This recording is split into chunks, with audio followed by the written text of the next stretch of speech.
برنامه خبری و تحلیلی از رادیوی آزادی. سلام. دوام 15 دقیقه خلاصه خبرهای جهان و تاجیکستان را نشر می‌کنیم. گزارش و خبرها را همکارانم در دوشنبه و پراگ آماده کردند. سرخط خبرها. مقامات انتظامی تاجیکستان از بازداشت 4 نفر خبر دادند که در روسیه با ظلم و زوری پول مهاجران را غارت می‌کردند. در ماتم دختر و نبیره، یک عائله تاجیک طبیبان را گناهکار مرگ مادر و طفل نوزادش می‌شمارند. طبیبان دیگر چیز می‌گویند. ایسو گودک وزبین شید مرد دستمون دادن. ایسو دختر اپیراتسیا در آوردن.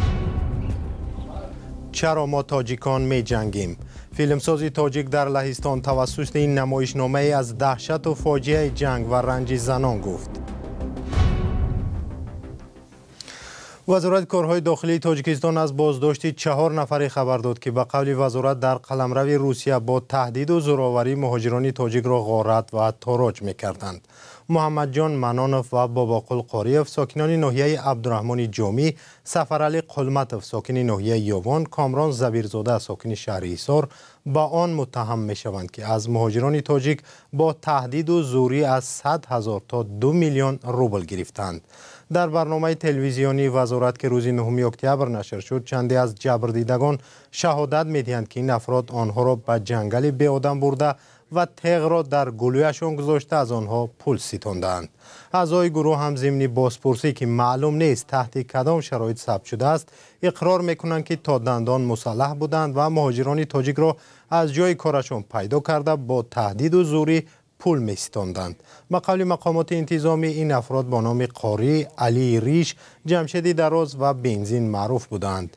علی جان خدایقلف یکی دیگر از افرادی را که عضو گروه جنایتکار نامیده می شود ظاهراً پنهان شده است. بعضی از این افراد در گذشته برای غارت و آدمکشی در تاجیکستان و یا روسیه جزا گرفتند. وزارت امور داخلی نگفت که این متهمان به جنایتکار کی بازداشت کرده به تاجیکستان آوردند، اما افزود که جستجوی اعضای دیگر گروه ادامه دارد. و در شهر دوشنبه فورومی بین پارلمانی تاجیکستان و روسیه شروع شد و در زمانی که رد و بدلها و ناراضگی مقامات تاجیک از مناسبت‌ها با روسیه زیادتر شده است. قبل از فوروم که روز 10 اکتبر آغاز یافت، والنتینا ماتوینکو رئیس شورای فدراسیون روسیه با رستم امامعلی رئیس مجلس ملی تاجیکستان ملاقات داشت و دو طرف همکاری‌های دو جانبه را بررسی کردند.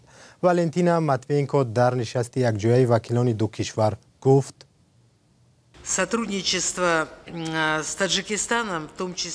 ҳамкорӣ бо тоҷикистон аз ҷумла дар сатҳи парлумон ва минтақа чун анъана аз авлавиятҳои сиёсати хориҷии русия ва фаъолияти палатаи болоии парлумони русия аст.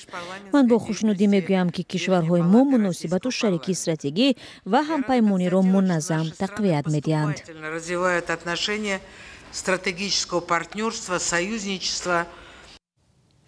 پیش از آمدن وکیلان بلند مقام روسیه به دوشنبه، نخست وزیر تاجیکستان از بدرفتاری با مهاجران تاجیک اظهار نگرانی کرد و نماینده وزارت امور خارجه یک وکیل روس را سخت تنقید کرد که تاجیکان را به نسل کشی روس‌ها در زمان جنگ داخلی متهم می‌کند.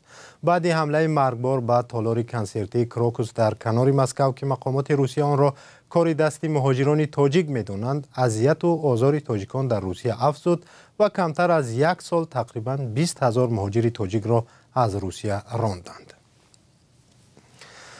نزدیکان یک زن 27 ساله که نیم ماه پیش با طفل نوزادش در زایشگاه شهر وحدت جان باخته است، در مرگ او پزشکان را عیبدار کردند.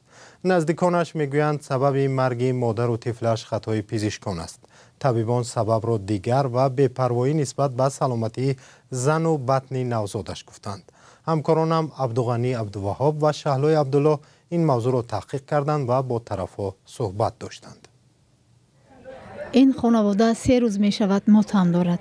یگانه دختر آنها میجگانه نورова پس از تولد فرزند سیومش در بیمارخانه همراه کودکش ففتیده است. نزدیکان میجگانه ادعا دارند که دختر آنها در نتیجه خنک نظری و اشتباه طبیبان جان باخته است. یا چقدر دختر میزنن، میجقن، متکر میکفونن. ایسو گودک وزبین شید مرد دستمون دادن. ایسو دختر اپیراتسیا در آوردن. ба гуфтаи наздикон миҷгона давоми 20 рӯзе ки баъди таваллуд дар беморхона бистарӣ буд 4